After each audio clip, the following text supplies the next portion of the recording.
With 2023 coming to a close, 2024 brings some optimistic approaches to cybersecurity for consumers.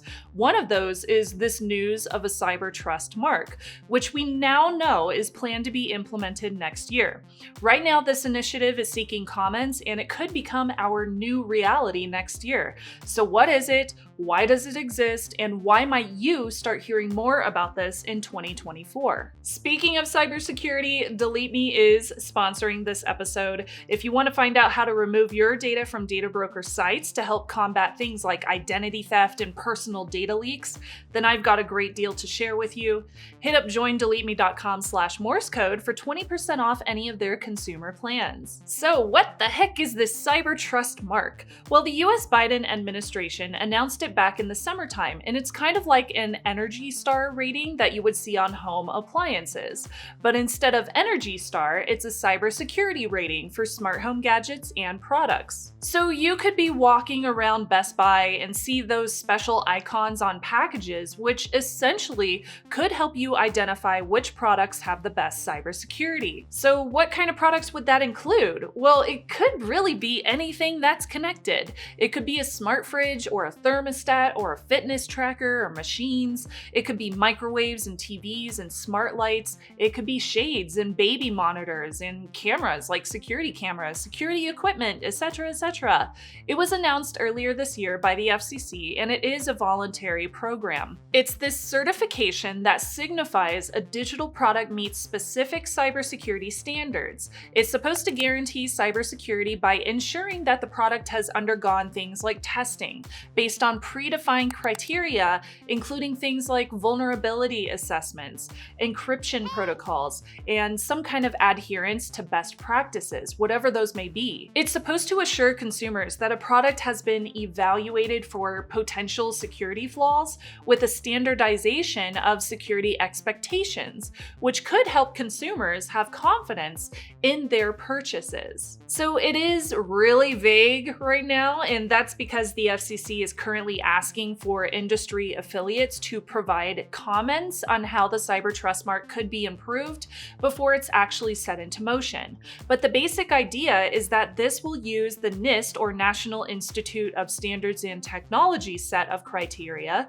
to approve a device's acceptance into the initiative. Now, if you're wondering about NIST, the NIST criteria includes asset identification, product configuration, like how the products are configured technically, data protection, for example, is the data encrypted, and how is it encrypted? What's the protocol? Interface access control, like user authentication, software updates, and not just do they update, but how often?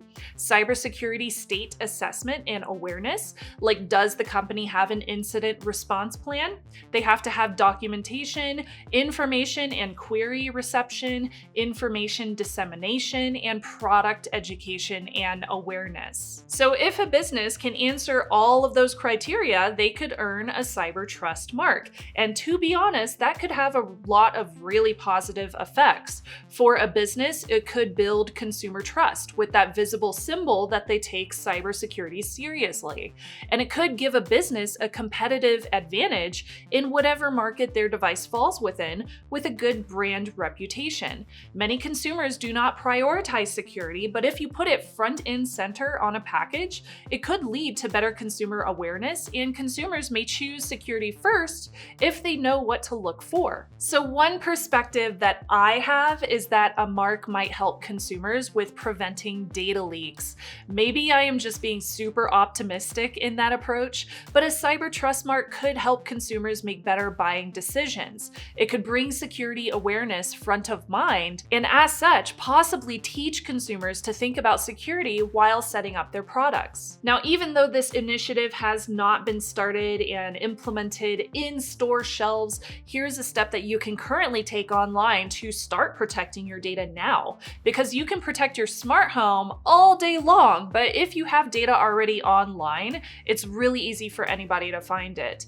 There's these websites, they're called data broker websites. They make data really easy to search up and very, very publicly available. That could be anything like your full name, your home address, your birth date, your phone number, your email address. And yeah, you can totally go to each of those sites, find your data, and request that that they remove it, but there's hundreds of data broker sites, and that could take days every single month to do because there's so many of them, and they keep refreshing that content and recycling your data on the data broker site. So even though you send an opt-out one day, it might show up the next day. So I signed up for Delete Me many years ago. I'm a paid customer, and they take the hassle and the stress off of my shoulders. Delete Me sends those opt-outs so I don't have to by searching all those data broker websites, and they do it on a reoccurring schedule, and they send all those manual opt-out requests for me. So even though several of my friends work in cybersecurity and they recommended Delete Me to me, I realized that you might be a little bit suspect about trusting this company to do the work for you. Delete Me does take a very strong approach to data security as well, and they do a lot on the back end, including MFA for your account, security awareness training for their own employees. They do threat monitoring. And of course, if you are skeptical, you can reach out directly to Delete Me and ask your own security questions. So if you are ready to take control over your online data, especially things like your full name and your birth date, anything that could be used for identity theft, you can check out joindeleteme.com/morsecode, get 20% off any of their consumer plans with my coupon code, which automatically applies at checkout. That coupon code is SNUBS, SNUBS. That's joindeleteme.com/morsecode, 20% off with the coupon code SNUBS. And thank you so much to Delete Me for sponsoring this episode. So we have a problem. The Cyber Trust Mark will not guarantee 100% security because threats change. Just because a product earned a Cyber Trust Mark when it was first packaged and distributed to store shelves does not mean that it would still match those certifications months down the line. See, cyber threats evolve all the time, and businesses would have to keep up with that by continuously updating their products. So in a real-world perspective, it will be great for newly released products, but as those products age and they collect dust on those store shelves, you would still have to do your own research to find out if any recent exploits were made public and attacked those specific devices. So in my opinion, I love the idea of having a Cyber Trust Mark, but the difference between Energy Star and cybersecurity is that a new vulnerability could be discovered tomorrow. So should they add something like a date marker to the icon? The original documents do explain having a QR code that customers could scan and read up on the product online.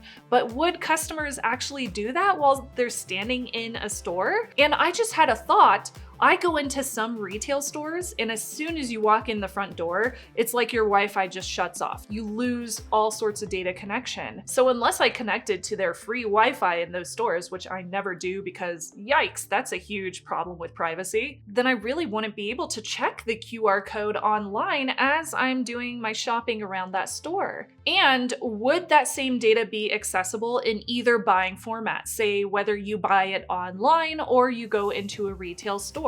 So I do have a lot of unanswered questions, but given that this is just in its infancy, we probably won't see this initiative set in stone for quite some time. So I leave this video kind of open-ended for conversation and for discussion. Do you think a Cyber Trust Mark will help? Leave your comments below, be respectful, and please share your thoughts. Thank you so much for watching, and I'll see you next time. Bye, y'all.